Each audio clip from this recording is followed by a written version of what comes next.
Note, due to time constraints, I will not be explaining the whole thing thoroughly, and I will go through the most important points only. So if you have anything that you need to ask me about the other parts which I have made up that I may have not mentioned, please message me through Instagram or WhatsApp. Also, this is a direct iPad recording using screen recorder, and there is no pause button here, so I can't cut. So if there's any delays, I will apologize. But now we are in chapter 1, bab 1, which is warisan negara bangsa, and I am using 2 note apps, so I can have a dual slide page. I can have a dual page to make it easier for me to read, and make it more feel more like a book. Now, for 1.1 latar belakang, it basically talks about how before the West came to our place to take over for resources, we had our own establishments, we had our own governments, we had our own kingdoms. I'm sure you have learned them in junior too. Funan Champa, Kedah Tua, Gangganegara, Sriwijaya, Angkor, and Majapahit. And all the way until I think of Majapahit, before Kesultanan Melayu Melaka. Those are called Kerajaan Alam Melayu. And they have 4 things in common. They have a Raja, Undang-Undang, Wilayah Pengaruh, and Rakyat. The main thing you have to know about Raja is that they need to be respected by their followers, and some of them are dianggap suci. They are seen as this very powerful person, like God basically.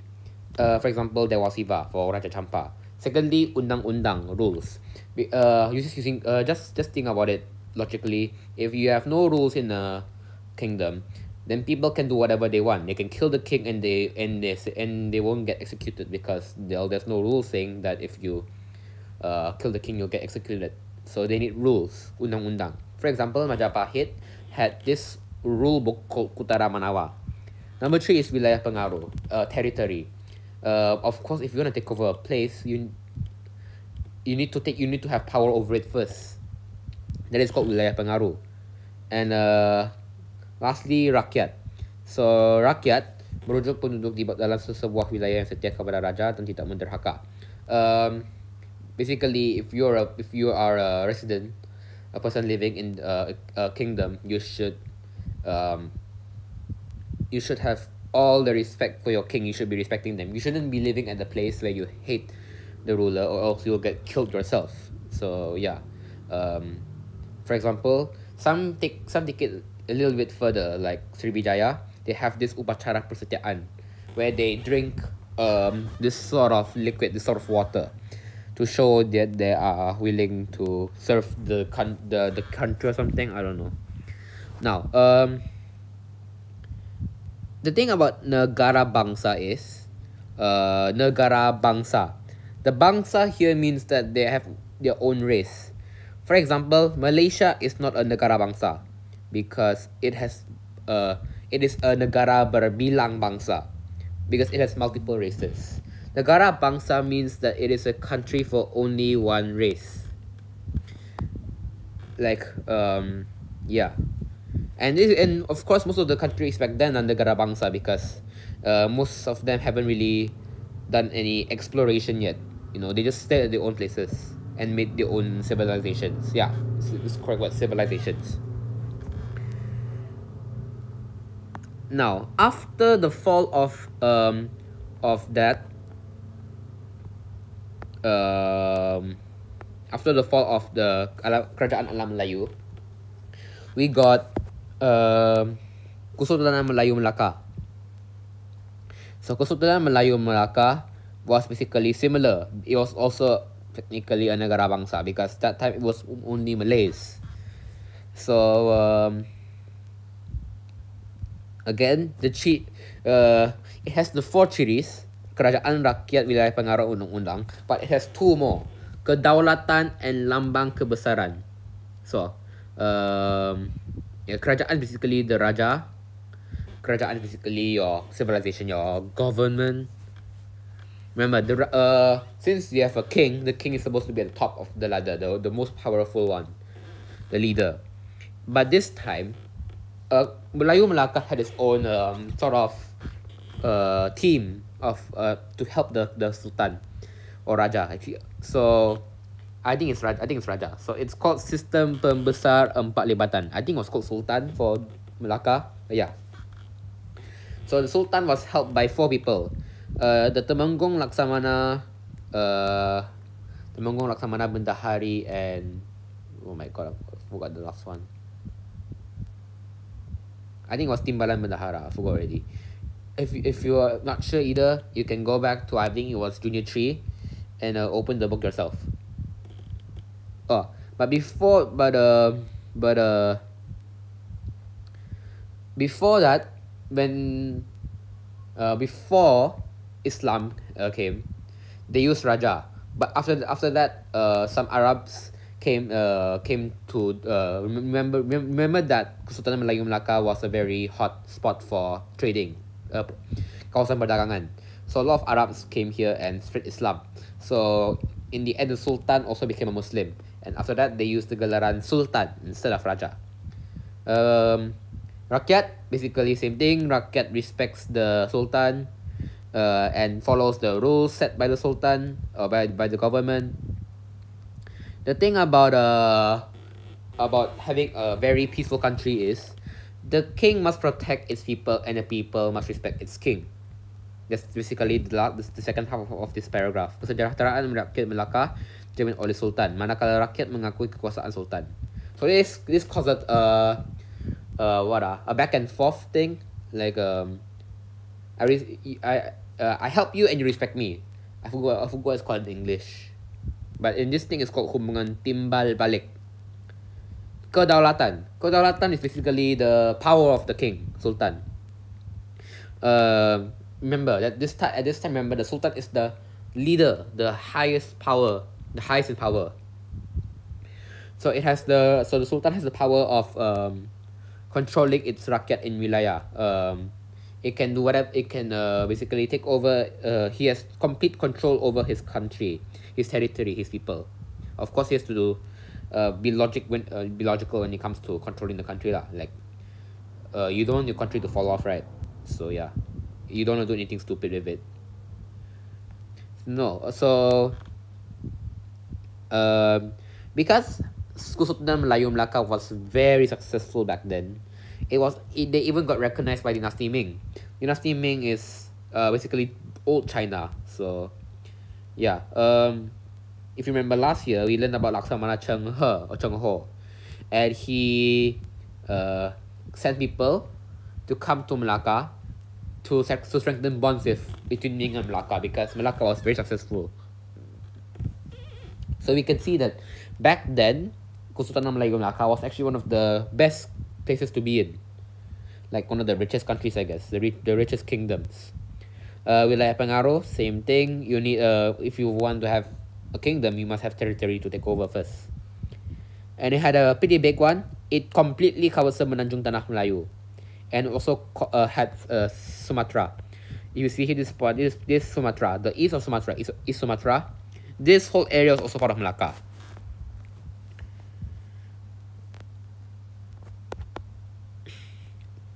Oh, I forgot to mention one thing.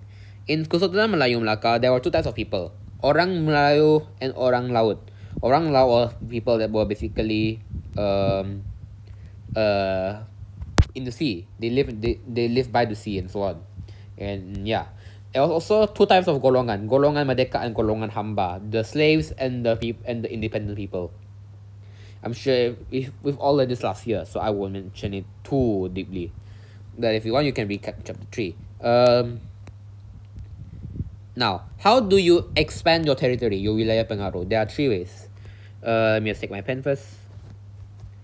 I believe it says here, penaklukan, naungan, and perkahwinan. You see here, penaklukan, naungan, and perkahwinan. These 3. Oops, that's pretty thick. Anyways, penaklukan, naungan, and perkahwinan. Penaklukan is taking over territory. Naungan is having someone, like, how was that? Protecting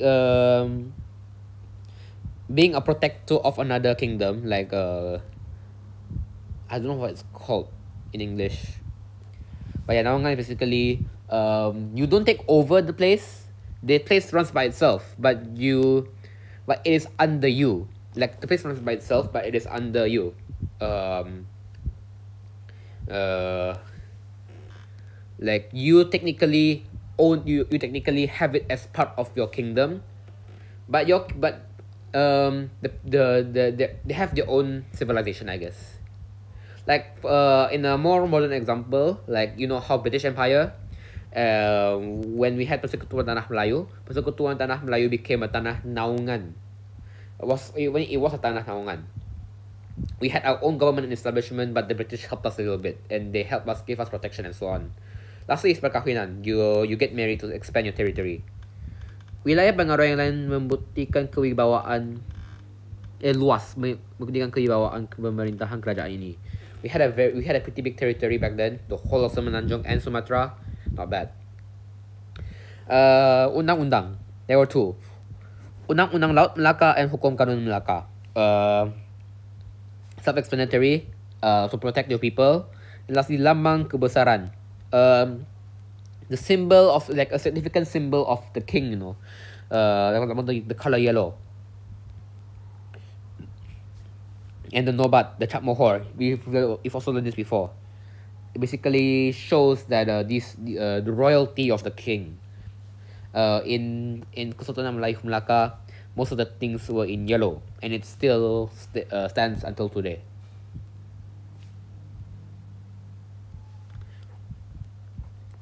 Okay, next 1.3, keunggulan sistem pentadbiran dan undang-undang.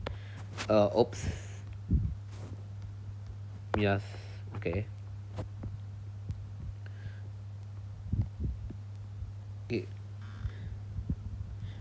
Keunggulan mengenai kesempurnaan dan keistimewaan yang dimiliki oleh sebuah kerajaan.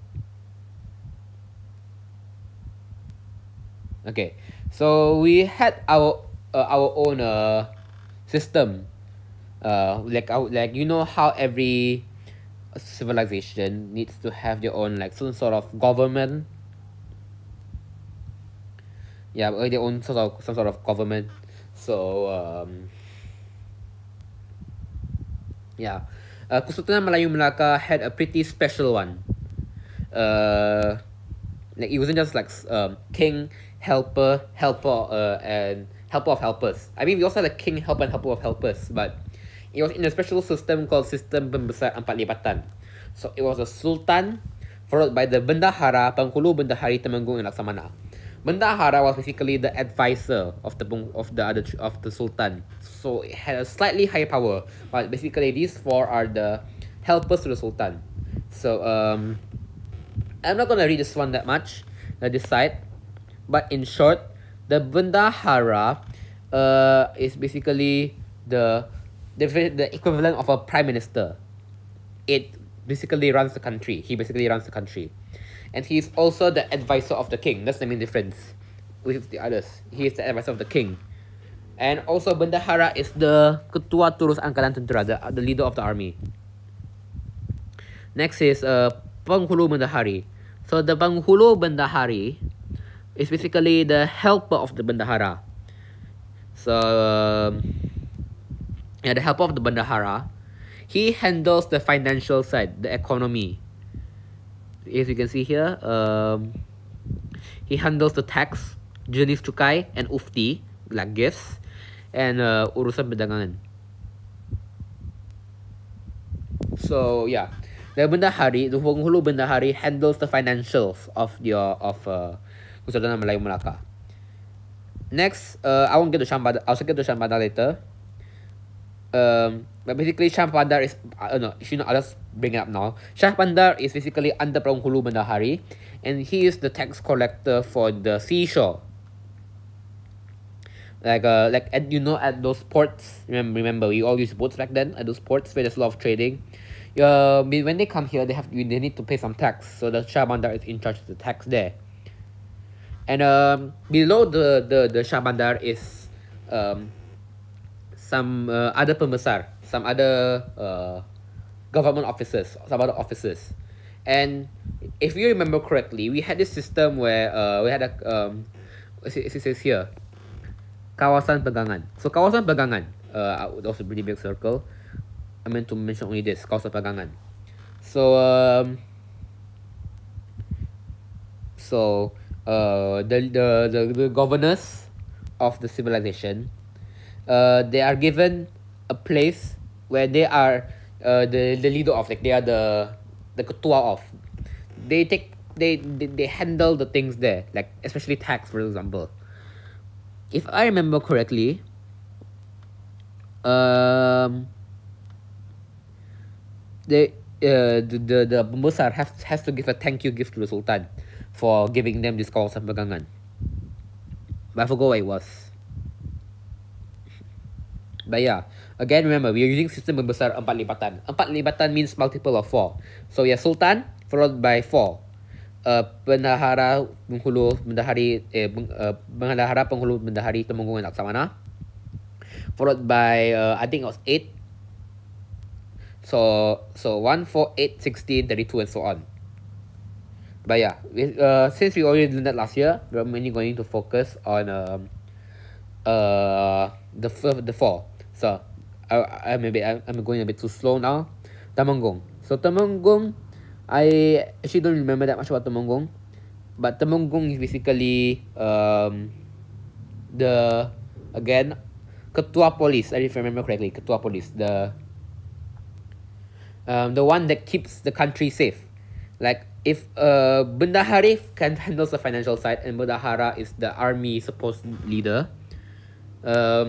Temenggung is the leader of the force that the task force that keeps the civilization safe, while Laksamana is in charge of the same thing but for the water side, the sea, the leader of the sea basically. So if there's a sea army, I forgot what it's called, Tentara Laut, the leader is the Laksamana. So yeah, as I said, for this paragraph below here, as I said earlier, peringkat jajahan at the small areas that have been taken over, the pembesar is basically the tax the one in charge. Mainly they collect tax because they want the money, you know. So yeah. So I think that's all. That the rest aren't really that important. There's orang kaya hulu balang and penghulu. Those are basically village leaders. But yeah, they are further down the system. Okay, next. Undang-undang. So I won't get much into this because I don't think this is that important. But basically, for Hukum Kanun Melaka, it is for Melaka, and it has 44 pasal. It has 44 topics. I forgot what it's called, phases, which talk about some certain topics. The main 4 are jenayah, crime, peranan sultan dan pembesar, kekeluargaan, and ekonomi. So for the jenayah part, the rule book has some rules regarding murder and theft, mencuri. So some of the rules, they include death sentences for example here. Apabila seseorang didapati membunuh orang lain tanpa pengetahuan raja atau pembesar, dia akan dihukum bunuh. So if you were to murder someone without permission from the king, then you are eligible to get killed because the rule book says so. And also another one is, if you disobey the king, then you get killed as well. This is here, pasal 4. Oops. Okay. Next, peranan sultan dan pembesar. The function, I guess I can't say function. It makes them seem like objects. The purpose of the sultan and pembesar. Why are they there? Well, in pasal 1, the very first pasal, it explains this part here. What the sultan and the pembesar berempat are for. What their job is. It specifically mentions their job there. Number 3, kekeluargaan. Family ties, basically. So let me just see here. This one I don't really remember much. Undang-undang keluarga bertujuan mewujudkan keharmonian dalam keluarga dan menyelesaikan masalah yang dihadapi oleh keluarga atau dalam perkahwinan.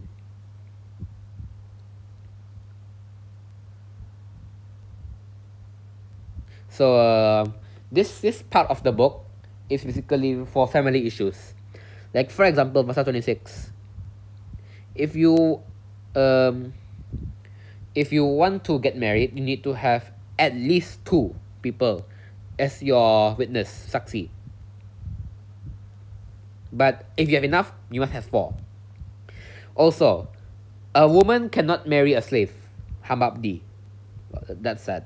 No, not marry. They cannot be a witness. Like if you have like if you are a slave or if you're a woman, because back then sexism. So because back then, I don't know if it's I'm not so sure the reason behind it, but basically if you are a slave or if you're a woman, you cannot be counted as a witness. I think it's something to do with the father thing. I really don't know much about marriage lah. I don't know if it's sexism or something like that. But basically, if you are a woman or a slave, you cannot be counted as a witness for this marriage. You have to be a male that is free to officially declare this marriage as an actual marriage. Lastly, economy. So economy, elemen penting yang menjadikan Kesultanan Melayu Melaka kekal di seluruh dunia. So it mentions here, as I said already multiple times, Kesultanan Melayu Melaka's economy mainly depends on trading. So you want to make sure that our trading isn't illegal or something very scummy, very fishy. For example, we cannot have amalan riba. Remember that riba in Islam is haram. If you don't know what riba is, it's basically overpricing your products. Like for example, you bought this toothpaste for 15, but you sell it for 100 ringgit because no one else has it. That is riba. You are overpricing your items. Also, it says that is this pasal 30 by the way. If you look here, pasal 30 here, I'm gonna put it here. Yeah, pasal 30. Amalan riba diharamkan dalam urusan perniagaan dan orang yang dijalankan perniagaan hendaklah akil balik, siuman dan belum melafazkan niat jual beli. So, if you're a Muslim and you want to trade, you need to have akil balik. Basically, you have to be matured. Number 2, siuman, you must have a functioning brain and perlu melafazkan niat jual beli. When you want to sell your items, you have this saying, you have this thing you have to read out, to say out. Okay, that's hukum kanon Melaka. Now, undang-undang laut Melaka, that is basically for the ocean side of things. The first one is peranan nakoda. Nakoda is basically the king in your ship, the ship punya king, the ship punya leader, I guess, the captain. So the captain, pasal 13.1, dia berikan keutamaan untuk penjaga selama 4 hari. So basically, you have the priority untuk menjaga. So I think something to do with the captain has to be the one in charge of the trading for at least 4 days. Like anything related to trading, it has to be under the permission of your nakoda. And if you have like your whole crew wants to go trading, the nakoda has to be the one that is most important, obviously, because he's the captain. But yeah, and then after that, it also says that why am I mentioning too much? Okay, if you already have a plan of visiting specific areas, but then this nakoda wants to go to another area which is not in your planned places to visit, you must have a discussion with your crewmates first before you can decide on doing it or not. Because even though you're the captain, you still have to respect your crewmates. if they don't know that you want to go to this place and you just go to this place, that's pretty selfish, to be honest. So you have to discuss about it. Next is pelayaran, sailing. So your crewmates, the sailors, they need to have some knowledge about sailing, about waves, about your flag, about your ship punya flag. Like how does sailing work? How does your ship work? You need to have knowledge on how you know what time it is, kedudukan bulan, how you know your directions, north, south, east, and west, using the sun and the moon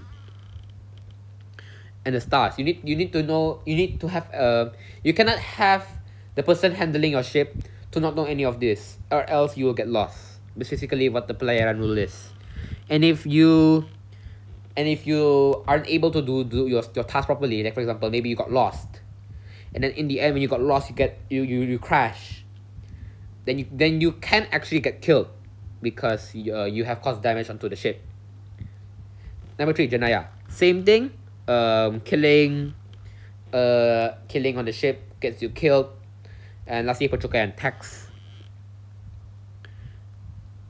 So, nakoda menentukan jumlah cukai yang dikenakan terhadap penumpang. So basically, the nakoda, the captain of the ship, if he wants to bring some visitors in to travel to other places, he can decide he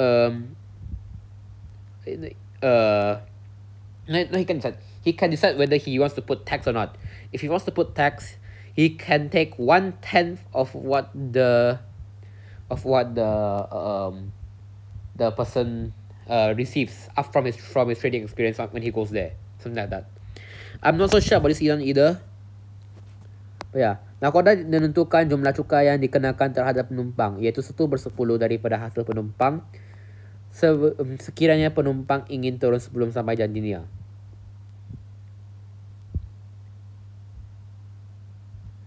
So let's say this visitor, he wants to go somewhere, right? But he wants to drop off early.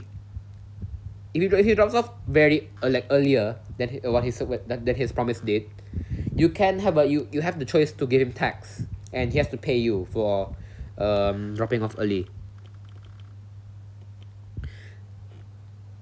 But if he stays with you long enough until his promise has already been filled, like for example, let's say he wants to stop at November 3rd and he drops off at November 5th, it's already after the limit, after the promise, so you don't have to pay him tax. I mean, he doesn't have to pay you tax, but if he goes out early, no matter when it goes, when he drops, he has to pay you tax, 1/10 of what he has.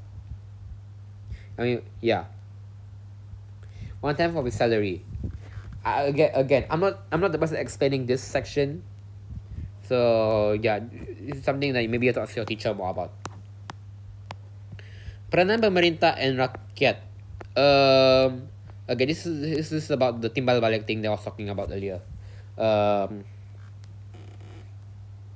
Do good and good will come to you, basically. So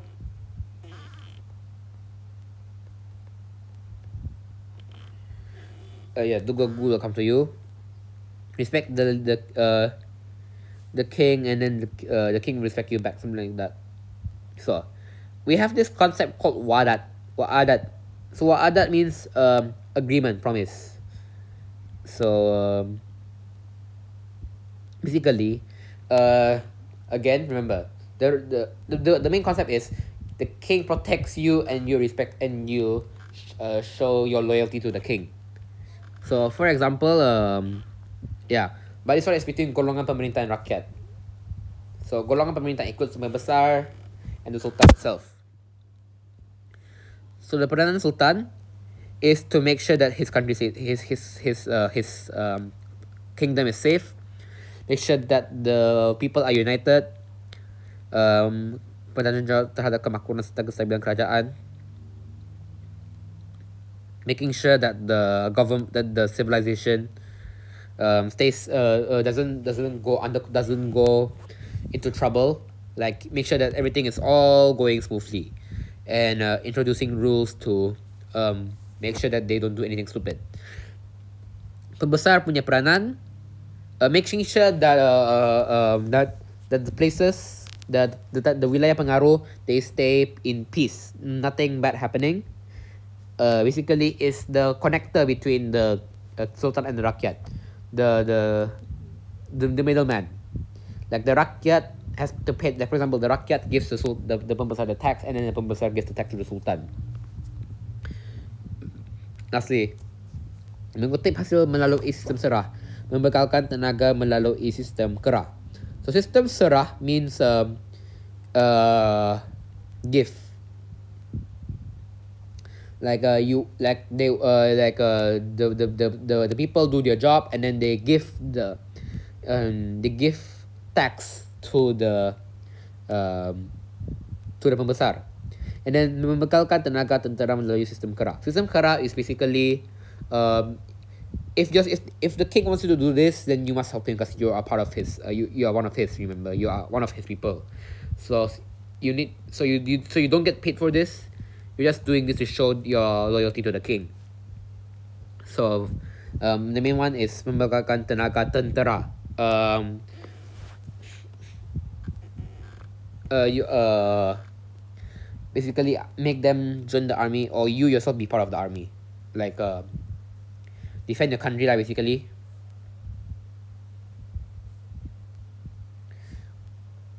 So yeah, you basically have control over a specific place, and where you are basically the substitute to the king, and then whatever you get from the people, it goes to the king. So you are the middleman. That's basically what the pembesar is. Perantara, antara, between rakyat. So rakyat has to be respectful, and then they cannot be disrespectful. They cannot be a betrayer because they are scared of tulah. Tulah means basically means something bad will happen to you if you don't respect your king. Again, menjadi tentera, said earlier, the people have to be your part of the army.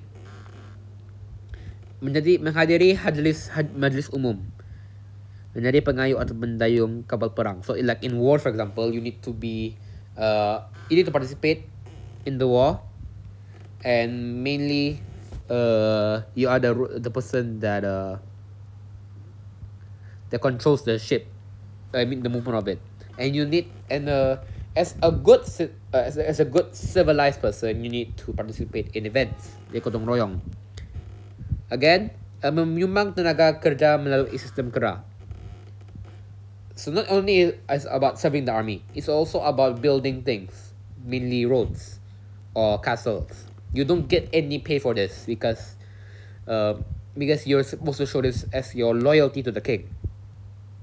You're supposed to do this to show your loyalty, not because you want money.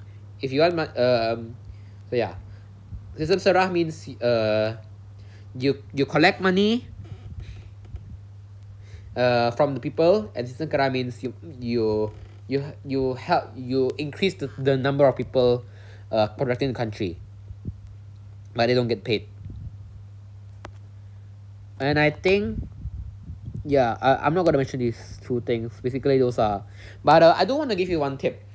Parent, if I remember correctly, if you go through this brown box over here, this box over here, or for example, maybe the one here, some of them might have some good points that you can use for your KBAT questions. So if you want to improve your KBAT a bit, it is worth reading these brown passages, because they are basically a summary, a kesimpulan of the whole subtopic. So yeah, at the end of every subtopic we have this. So if you want some ideas for your kesimpulan or your isi tersirat for your main points of your essay, I really recommend you to go through this and do it. I'm not gonna explain it to you. I want you to do it by yourself. You still gonna understand? I guess you can find me. You can message me anytime you want. I'm always free. Not always free, but I am mostly free. And I think that's all for today for bab 1.